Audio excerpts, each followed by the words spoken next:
Pero tinawag ni Tulpo, ni Mang Kanor, sabi nung sa kabila, no?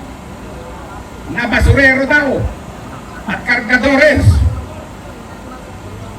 Ano masama kung kargadores ka? Marami dito, malapit tayo sa pier. Magandang hanap buhay kesa sa politikong magnanakaw. Tama ba? Ang kinalulungkot ko, merong isang Medal of Valor awardee na nagsabi pa na hindi yan true Marines. As if siya ang true Marine. Kumbaga sitting on his laurel. Hindi porke dati kang awardee, dati kang maraming tinanggap na reward or award sa pagiging serbisyo mo sa military. Hindi ibig sabihin nun ay tama lahat ng sinasabi mo. Walang pwedeng umangkin ng katotohanan. Tayo po, lahat po tayo dito ay katotohanan ang ating gustong makamit. Kaya dapat ituloy ang investigasyon sa Blue Ribbon Committee. Una, gusto kong batiin lahat ng mga patriotic Filipinos na nandito ng 127th Independence Day. Mabuhay ang Pilipino! Mabuhay ang bayan!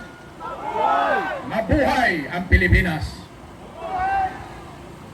Napakaganda na mensahe ni Amor, no? Matagal ding hindi nawala si Amor sa mga rally, no? Naging aktibo siya sa kanyang mga vlogs. Tama yung sinabi niya, dapat patuloy ang ating passion, no?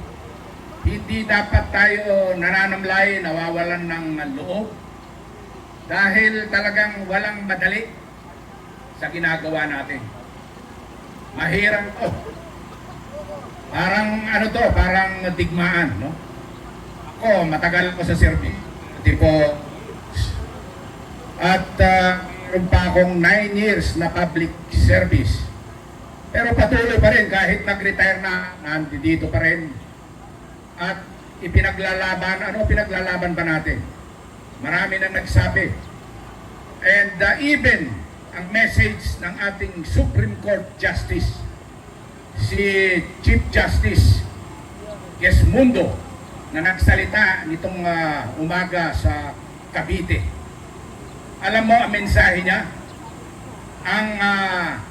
Ang laban ngayon, hindi yung digmaan sa paglusog ng mga kalaban na galing sa ibang bansa, kundi laban sa mga problema ng ating bansa, yung mga internal threat. Ano yung tatlong binanggit niya? Una, corruption. Pangalawa, ang sabi niya apathy o sa Tagalog, kawalan ng interes. Marami sa atin, sabi, non-partisan, apolitical, kaya hindi sila nagsasalita.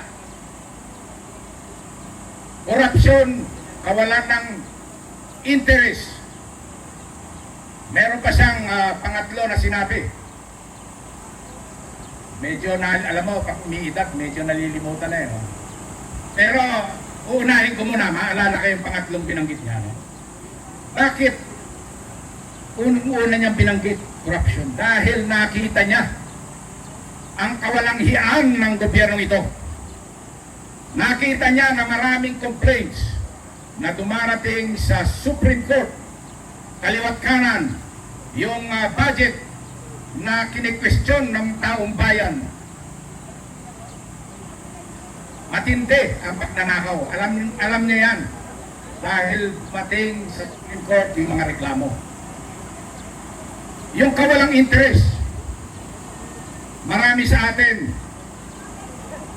Okay, nandoon pa rin ang passion. Patuloy na lumalaban. Pero marami sa atin, mga keyboard warrior, narinig ko kanina, no? minsan nagiging guilty rin ako doon dahil hindi ako makatiis. Sumasagot ako, no? Parang yun na yata ang trend. Pero dito, nagpapakita kami.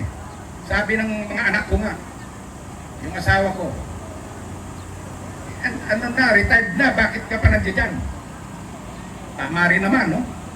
Actually, itong mga nakaraang araw nga, hindi ako naka-attend sa mga activity dahil yung aking anak ay nabalian ng collar bone, no? Nabali. So, inoperahan at kaya nandun ako kagabi, umuwi na. Kaya sabi ko sa mga kasamahan ko, bukas siguradong nandiyan ako. At eto nga, dahil ang ating demokrasya, eto, democracy is dead. Pero nung una ako nagsalita dito, sabi ko, although democracy is dead, may pag-asa pa yan. May pag-asa pa ba tayo? So, kahit democracy is dead, kaya pa rin nating buhayin ito. And gaya nung mga sinasabi ng ating mga nakaraang speaker, dapat patuloy natin itong gampanan.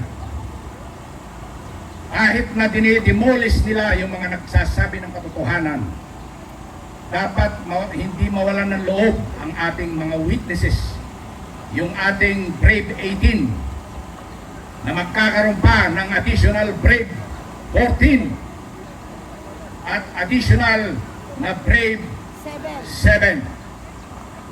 Pero tinawag ni Tulpo, ni Mang Kanor, sabi nung sa kabila, no? Na basurero daw at kargadores. Ano masama kung kargadores ka? Marami dito, malapit tayo sa pier. Magandang hanap buhay kesa sa politikong magnanakaw. Tama ba? Tapos sasabihin pa nila, ang kinalulungkot ko, merong isang Medal of Valor awardee na nagsabi pa na hindi yan true Marines. As if siya ang true Marine. Kumbaga sitting on his laurel. Hindi porke dati kang awardee, dati kang maraming tinanggap na reward or award sa pagiging serbisyo mo sa military. Hindi ibig sabihin nun ay tama lahat ng sinasabi mo. Walang pwedeng umangkin ng katotohanan. Tayo po, lahat po tayo dito ay katotohanan ang ating gustong makamit. Kaya dapat ituloy ang investigasyon sa Blue Ribbon Committee upang mailabas ang tunay na mga mastermind at ang mga nagnakaw sa Senado at sa House of Representatives. Naniniwala ba kayo sa mga testimonya ng ating Brave 18? Yes! So, suportahan natin sila dahil may plano ang fake na majority na pigilin ang kanilang testimonya. Kaya nga, nagkaroon ng lockdown. Biglang nung makakaroon ng hearing, work from home. Tapos nagsalita si Senator Gatchalian, makakaroon daw ng impeachment hearing sila, no? Sa 18, ewan ko kung matutuloy yun, no? Etong fake majority. So, pero ang duda ko, maaaring humarap lang si VP Sara sa tunay na Senate majority. Sa tunay na Senate. Hindi ako haharap sa fake na hearing. Harap sa tunay na hearing. Anyway, Ito nga, 127th Independence Day natin, ipatuloy natin ang laban. Ang tunay na independence ay yung may hustisya. Kailangan kamtin natin ang hustisya at sundin natin yung mga katagang binanggit ng ating Supreme Court Justice. Labanan ng korupsyon. Lalabanan ba natin ang korupsyon? Tayo ba'y dapat magkaroon ng interes? Mabuhay ang Pilipino!